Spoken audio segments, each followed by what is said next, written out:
guys, welcome back to the Luminare Method, the podcast where we shine a light on health, longevity, and optimal performance at any age. I'm Allie. And I am Thom. Today we're focusing on a topic that often goes unaddressed or underaddressed in men's health. Hormonal physical changes associated with male aging, sometimes formally recognized as menopause.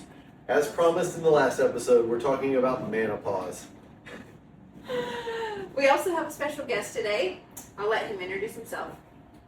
Hey guys, I'm Brent. I'm one of the owners here at Luminare. My wife started Luminare Mobile back in 2020, and I've been supporting her through the growth over the last nearly 6 years now, I guess it is. So, yeah, thanks for letting me join you guys.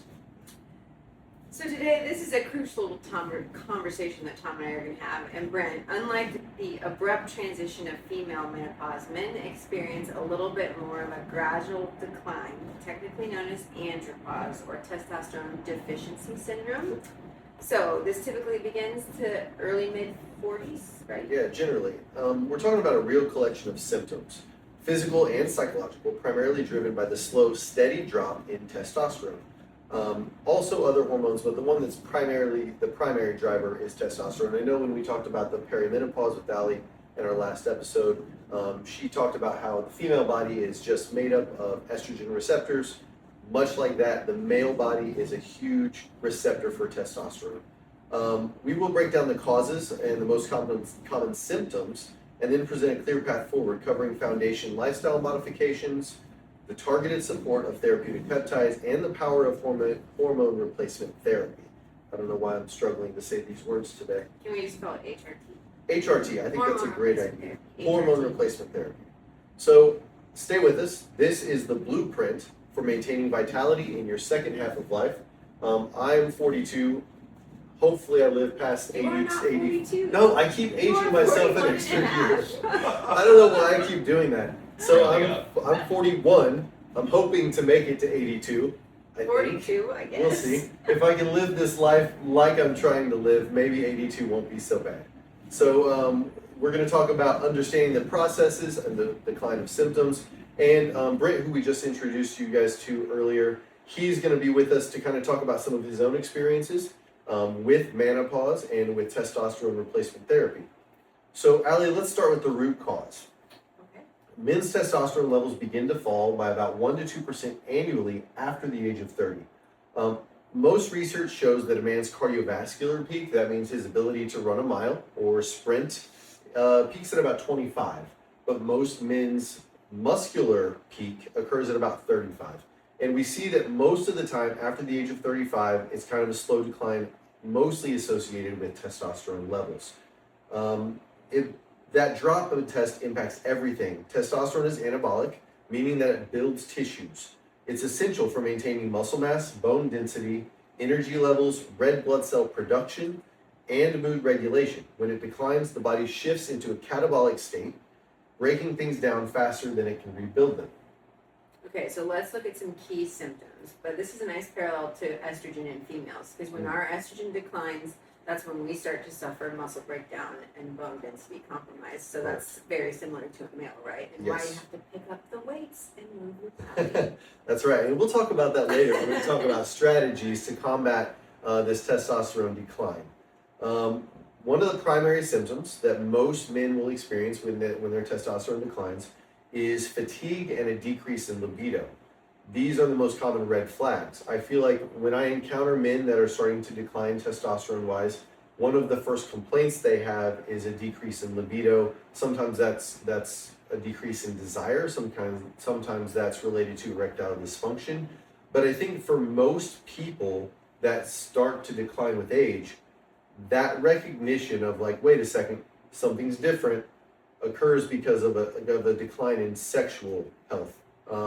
And I think many people ignore a lot of the symptoms that they experienced prior to that because, like we talked about with the menopause, perimenopause segment, it's something that you're seeing every day and you're living it every day. So it's a slow decline, and it's something that is so slow we don't really understand what's happening. We just wake up one day, that may be 5 years in the future, and we're like, wait a second, something's different. So The chronic fatigue stems from two main issues.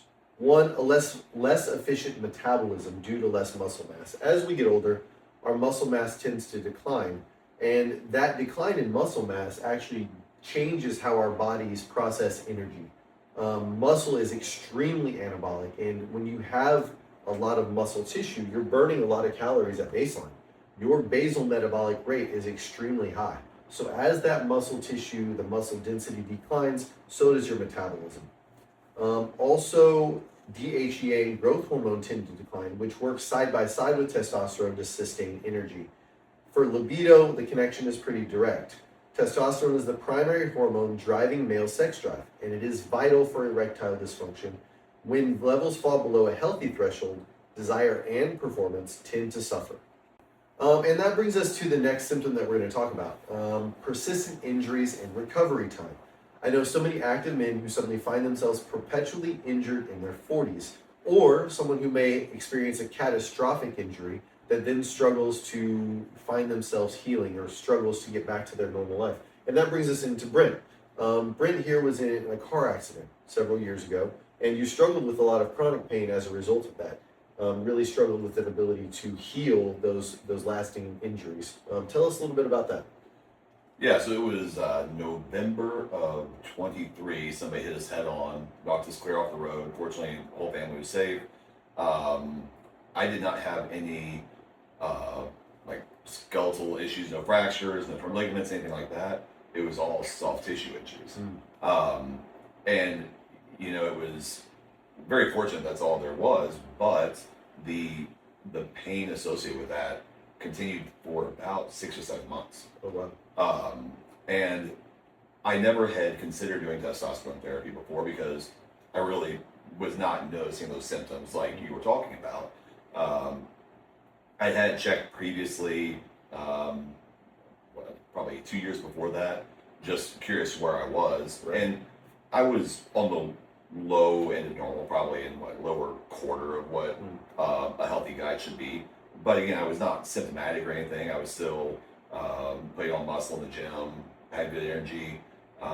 So I never pursued it any further.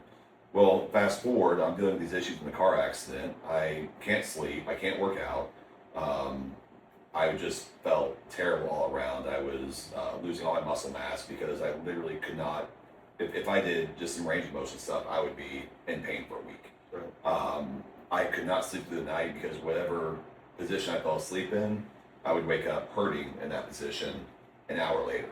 So I actually started the hormone therapy just to try to boost my energy level because trying to combat the lack of sleep, right?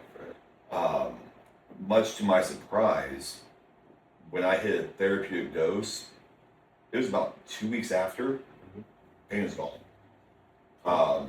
I was, we were actually out of town. I went to the gym. I was doing just, again, some shoulder range of motion stuff, trying to move. And I got done with that little workout. I went back to the room and told my wife, it's like, something's different today. So it didn't hurt. And I started progressing from just simple range of motion stuff. I'm like, okay, let's do some shoulder press. Let's see. Felt great. And it was like an overnight switch. So it did help with my energy levels. Kind of combated that lack of sleep and helped bring me up there. But man, the recovery was dramatic. And then I started noticing after that a little bit more energy in the gym than what I had been used to prior to the accident. More similar to what I remember feeling like in my 20s. But it was Right. one of those things like, Yeah. I didn't even realize this was missing. Right. I was a decent shape guy. I didn't notice what I had lost from those energy levels.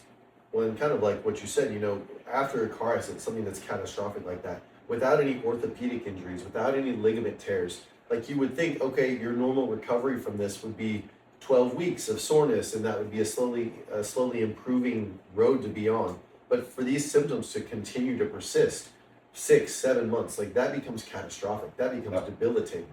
So then you're able to, when you said that your test levels were originally taken, you were in like what, the 400 something? That's like range? low 400s. Low 400, which realistically, most physicians would say that's normal. You know, most people when they look at that, if you're looking at the normal scale of what testosterone levels are, I think they say 300 to 1,000 is considered normal. Yep.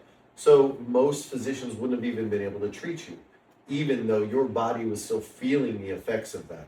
And it just took that one catalyst, that single event, for you to really notice, you know? Yeah, absolutely. Perfect. Not perfect. That was horrible, but we're perfect now. Yeah, Got you doing leveled great. back out. Doing great. And honestly, there's multiple things that may play a role in these persistent injuries. It's not just testosterone. It's also human growth hormone and insulin-like growth factor, which is actually a derivative of human growth hormone. When your body secretes human growth hormone, it goes to the liver, and then the liver secretes insulin-like growth factor. Those are the body's primary repair tools. Fewer repair tools mean minor wear and tear becomes chronic pain and persistent injury, something where you didn't really feel like there was anything significant, but suddenly I just can't stop being sore. That becomes a chronic debilitating thing. So that leads us to another symptom, male pattern baldness. I don't know why I looked at you, Allie, when I said that. Obviously, Brent doesn't struggle with male pattern baldness. But Wait. If you do, Luminare can help. Yes, we'll talk about that. So is hair loss hormonal too? Truthfully, it is, but it's less about the testosterone itself, more about the potent metabolite of testosterone, DHT. I'm not going to pronounce the actual scientific name of this. You want to try it? Dihydrotestosterone. Yeah, it's actually not super difficult. If a man is genetically predisposed to baldness, his hair follicles are sensitive to DHT. While total T decreases with age, the prolonged, decades-long exposure to DHT is often what finally triggers the hair follicles to shrink and causes male pattern baldness. Can I ask a funny question? Of course. Why? Do you know why it happens on their head, not in their beard? Why? I don't know. Oh, that was a I real was question. hoping you were. No, Yeah, I that really was like don't. a legitimate I was waiting for the question. punchline. I know. Where's the punchline? I'm genuinely intrigued because a lot of them will lose it on their head. Stay tuned. Yeah, We'll plug the answer to that discuss question. later. It's because when men hit their 40s, Yeah. all the hair starts coming out of their ears and nose, so there's less left for That's the very on the true. head. They're just scientific It's answer. the body is making energy decisions, and it doesn't have the energy to push it out all the way up at the top, so it just starts coming out everywhere else. Okay, Yeah. fair. I Stay think tuned. that's it. I'm gonna plug the answer, the real answer to that Yeah, question we'll- on the next episode. For sure. Okay. That brings us to the next segment. Allie, do you want to take us there? Oh, sure. Okay, so before considering medical intervention, you guys have heard me talk about this before on social media and podcasts. You have to have the right foundation to reverse these symptoms, and that's always going to come down to your lifestyle. So these changes are going to amplify a therapeutic effect, so a good metabolic base, that kind of thing. So we'll go into it a little bit more, but we're talking diet, exercise, sleep, stress management. You have to have the right base for these therapies to be effective.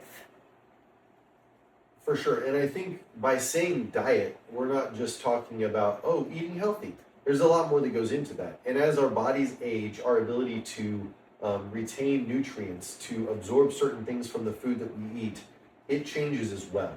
And making sure that we're getting enough zinc, making sure that we're getting enough vitamin D, magnesium, all of those things are just as important to your body as protein, as carbohydrates, as fats.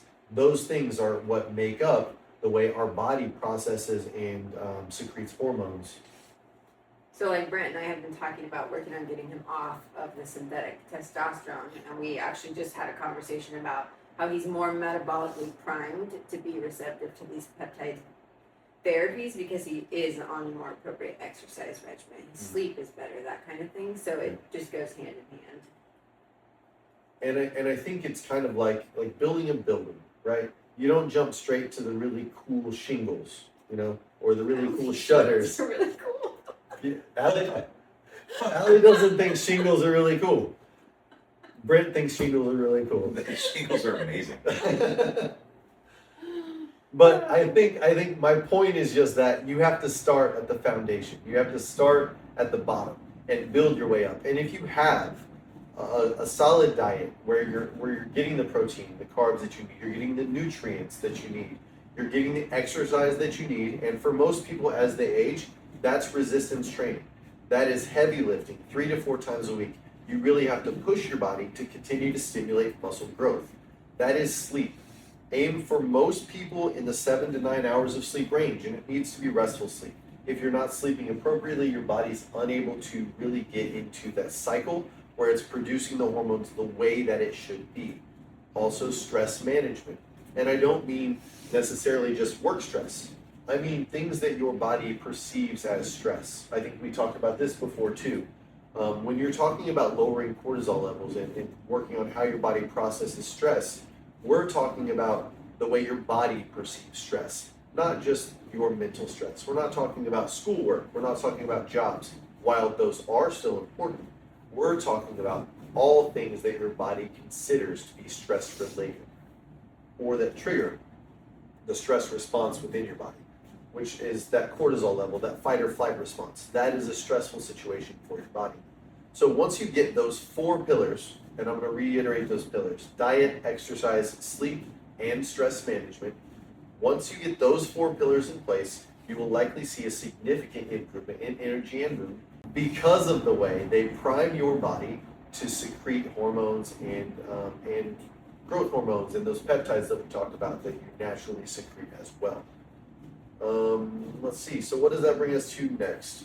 I think advanced solutions. And like we talked about just a moment with Brent, and we'll touch base again with this, what kind of things can you do when you're later in life, when you're starting to notice that your testosterone is declining, where you're noticing those symptoms? What are the steps that you can take to go from there? For those who have optimized their lifestyle but still exhibit low hormone markers and persistent symptoms, I like to say, look at peptides first.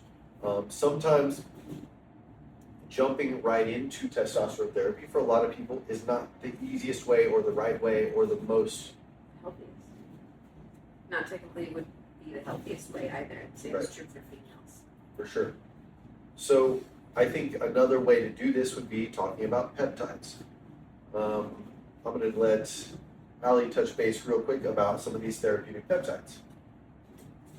So peptides we've discussed previously are molecules that act as signaling agents in the body. So they don't replace the hormones directly. They tell your body to do a better job producing what it already knows how to do. So which peptides are you discussing that would be beneficial for menopause? I love that word.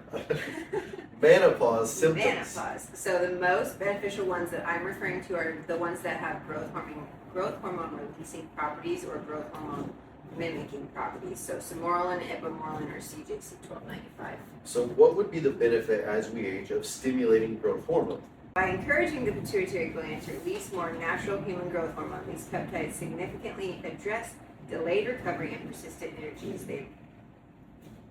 Words are hard. They're so hard. Energies. Enter peptide therapy. Do you want to skip that word and I'll say it? Injuries. I think we were having trouble with I words know, today. I was earlier. Oh, These man. peptides significantly address delayed recovery and persistent injuries. They improve sleep quality, aid in fat loss, and help promote lean muscle gain, all critical elements in fighting chronic fatigue. Okay, and those are really cool elements of really what I like to call body optimization. But those only treat one pathway, and that's the growth hormone pathway. For a lot of people that have maybe mid-therapeutic testosterone levels, like Brent was saying, in the 400 range, where you might actually be sub-therapeutic for yourself, but you're not at a point where the physician is really going to want to treat your testosterone with outright testosterone therapy. Something like these growth hormone peptides are really, really beneficial. They help to support that muscle growth. They help to support that energy levels, the sleep quality, which in turn could also help treat your baseline testosterone levels. So the next step, though, if someone is going through those things and wants to take the jump, the next step would be hormone replacement therapy. And someone who has been on testosterone, TRT, who's now making a transition to a more growth hormone supported treatment regimen. Coming back to you, Brent. So tell us more a little bit about what your HRT journey was like and why you're kind of wanting to bridge back into a peptide at this point. Yeah, so originally actually was interested in peptide therapy, but at that time it was not as widely available. Obviously we didn't have it here at Luminare, so it really was not a option for me at that point. So just went straight into the hormone replacement therapy. And again, I've had great experience with it. No complaints here. It allowed me to get back to being active. Had become very sedentary. I was not eating healthy. I weighed the most I had in my entire life. Since I got back on the hormone therapy, it allowed me to be active again. The activity made me feel better. Maybe I started eating better. That made me feel better. Right. In the last year and a half, I think, 2 years, I've lost 45 pounds approximately, and my strength is basically about as good as it's ever been in my life. Right. So I put on a whole lot of muscle during that time. So I've seen all the benefits to having my hormones optimized, right? But I would like to explore an option where I'm not actually injecting synthetic testosterone. Right. See if we can use the peptides to get my body to ramp up and just do this itself. Obviously, a lot of the reason I started it was to have energy. The side effect I did not expect was nobody told me that the increase in testosterone would help you recover from injury so much quicker. Right. I also didn't know that having a higher level of testosterone helps you tolerate pain better. It's a pain management thing in your body as well. So that was all very eye-opening for me after the car accident. So I could go off of it, and if I am lazy and don't take it consistently, I feel okay. I don't feel terrible. But I do notice some drop in my energy levels, which is why I would like to explore trying to use peptides to Right. get my body to naturally produce a little bit more testosterone to keep my energy up, so I do feel a little more youthful, keep up with the kids, Right, for sure. So trying to pivot a bit, from something that for a lot of people can be a lifelong treatment. But there are other ways, and while you really did benefit a lot from the testosterone that you took during that time, like the recognition that, I don't really want to be on this forever. I would like for my body to be able to function in this way on its own. So a good bridge and something that we're going to be working with Brent on is actually taking clomiphene, which will basically help stimulate his pituitary. It acts like LH and FSH from the pituitary, and it tells your testes to produce more testosterone. So because Brent was on testosterone exogenously, I like that word too. We used that word a couple times ago. It basically, your body says, okay, we don't need to do any of that. So he is now in a secondary hypogonadism because of that treatment. So if we can jumpstart his pituitary gland, if we can jumpstart his testes to work the way that they're supposed to, and then bridge that gap with CJC, ipamorelin, those growth hormone secretagogues that help to maintain that muscle mass, maintain his ability to repair itself, maintain his energy levels and his sleep quality while we're jump-starting that testosterone naturally. I think that's the goal. So, all right, so Brent had to step out, so that just leaves Thom and Allie. Still here. Still here. All right, Still talking. And just to continue on with the previous conversation, the conversation we were just having, I know I touched. Yeah, I know. I know I talked to Brent about the lifelong need for testosterone, and that brings up a very common fear when it comes to peptides or HRT. Is this going to be a lifelong treatment? And Allie, what do you have to say about that? My typical response is, are you aging for the rest of your life? Right. The answer is yes. So if you want to combat aging or feel better as you age, you are going to require treatment for the things that come along with it. And I think, like we touched base on, those 4 pillars, if you're optimizing your sleep, if you're optimizing your diet, your exercise, your stress, those things go a long way in putting your body in a position to age as gracefully as possible.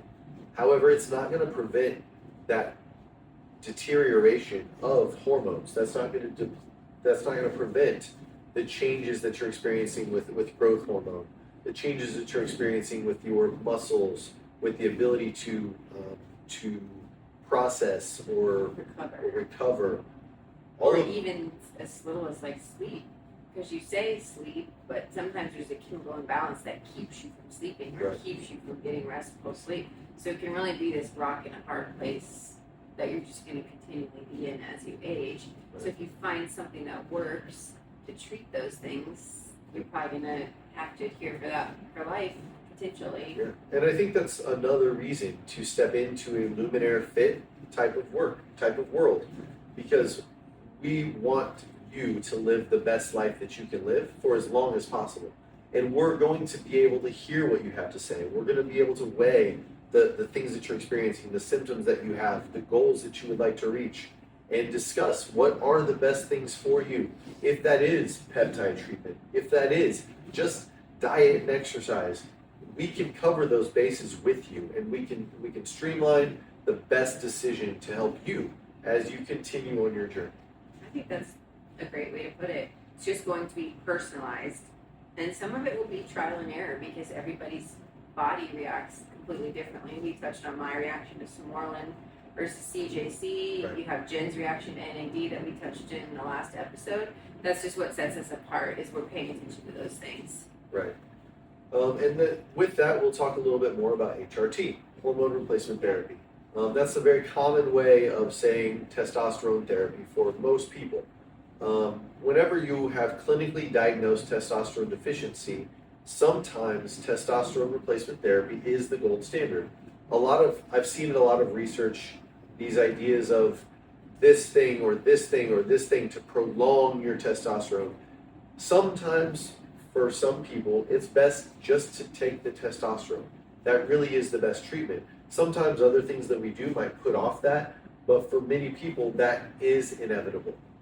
So when you have things, those menopause symptoms, fatigue, libido issues, physical strength issues, mood instability, all of those things can be corrected with properly optimized hormone replacement therapy.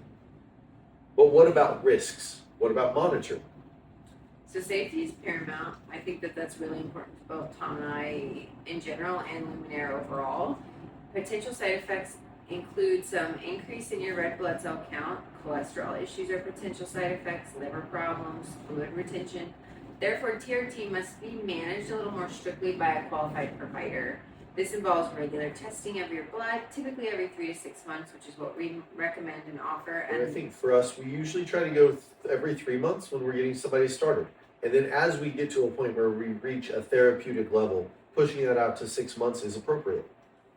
And that is like key markers, like your total and free testosterone, estradiol, monitoring your red blood cells, hematocrit, that kind of thing. And your liver enzymes, Liver all of enzymes, those all things of are those pretty things. important.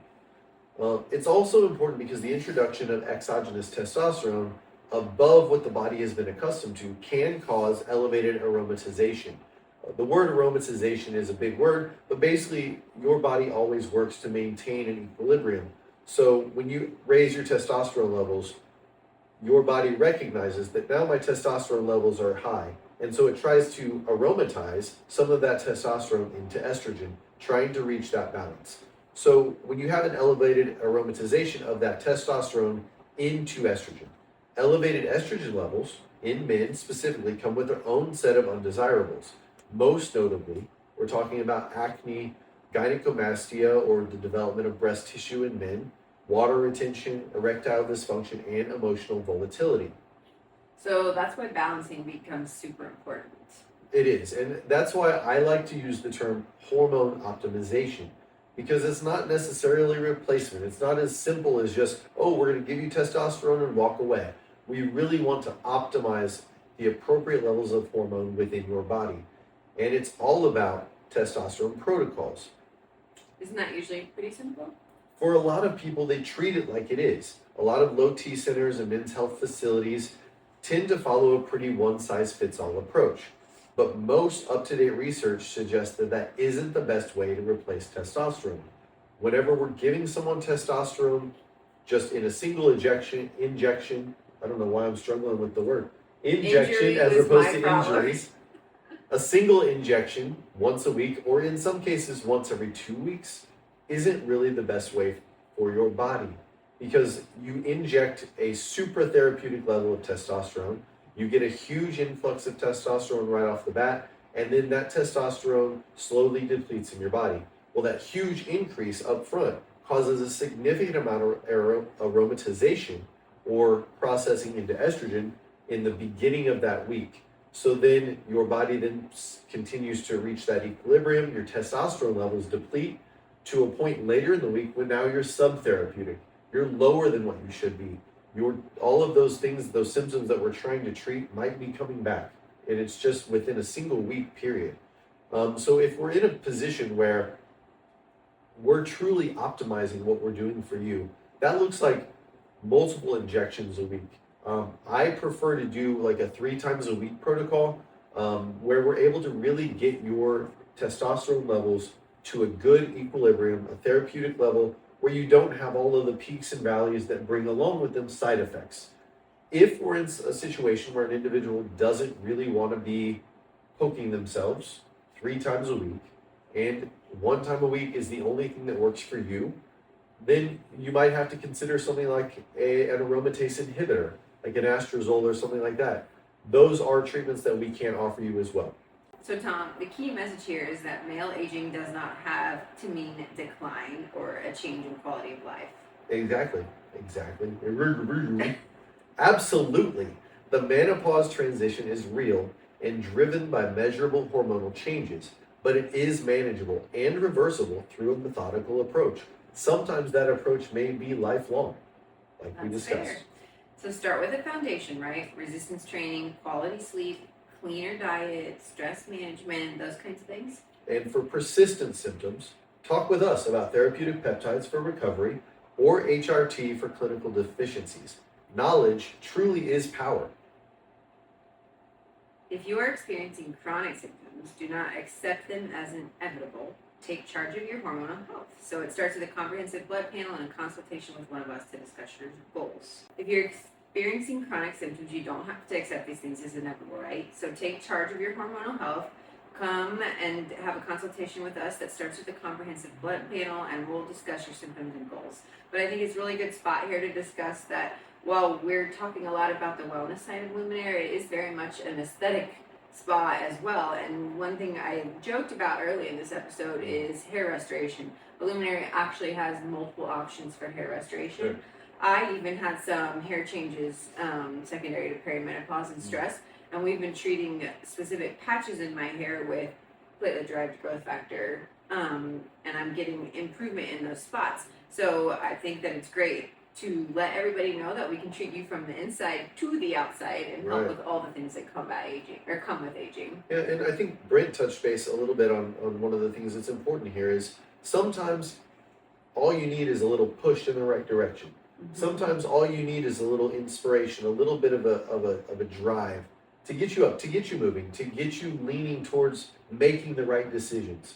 And sometimes those pushes are aesthetic in nature. And there's nothing wrong with that. If you're able to find the goals that are important to you and strive to be better, I think that's what really matters. Well, and something as small as hair for female, I like to say that it doesn't matter, but it does matter to me, especially at the edge of my head, where you see it every day because my hair's in a ponytail while I'm running or whatnot. That really started to affect my confidence. So I live that too, but we offer that and we can talk through aesthetic and wellness. We're experiencing all of it together. And as a man, like I touched on male pattern and baldness as one of the symptoms of aging and low testosterone, and low testosterone. The problem is when we replace testosterone in an individual, it doesn't bring their hair back. Nope. So somebody that may be leaning towards wanting testosterone therapy, giving you testosterone therapy is not going to bring your hair back. And who knows, you may look horrible with a shaved head and a beard. Andre Agassi's look, and if you're old enough to know who Andre Agassi is, you need to talk to us. It's time. The Andre Agassi look doesn't work for everybody. That's very true. So there are other aesthetic options that we offer for that as well. If you're experiencing chronic symptoms, do not have to accept these as inevitable. So take charge of your hormonal health. It's as easy as starting with a comprehensive blood panel and a consultation with one of us to discuss goals and symptoms. And I think this is a really good spot to discuss that we also offer aesthetic treatments here. And I did joke earlier about male pattern baldness, but Luminare is very much an aesthetic company. That's what they first intended it to be, and we offer a lot, including hair restoration. I'm actively going through it because I lost a little bit with perimenopause and some stress over the last year, specifically at the crown of my head, and I am getting a lot of improvement in that area. So I just wanted to say that we can treat you inside and out. Yeah, and while I touched on male pattern baldness as a symptom of testosterone-related deficiencies, that is something that replenishing your testosterone levels is not going to help inherently, just all by itself. There are other things that you would have to do. And let's face it, not everyone looks good with a bald head and a full beard. Yeah, the Andre Agassi look, and if you know who Andre Agassi is, it's time to talk to us. Time for peptides. Miss Frizzle or Andre Agassi. Yeah. Saved by the Bell. Sorry. What else you got? Full House. Okay, fair enough.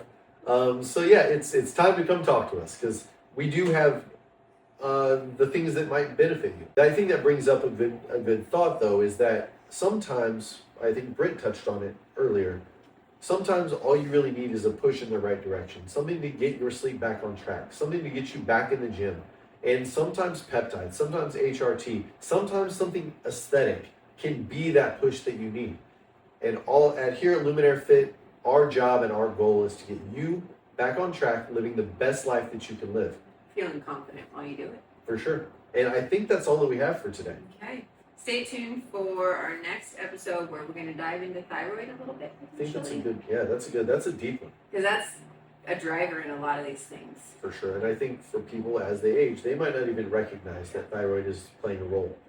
And that's it for the Luminare Method. Bye, guys. Thanks.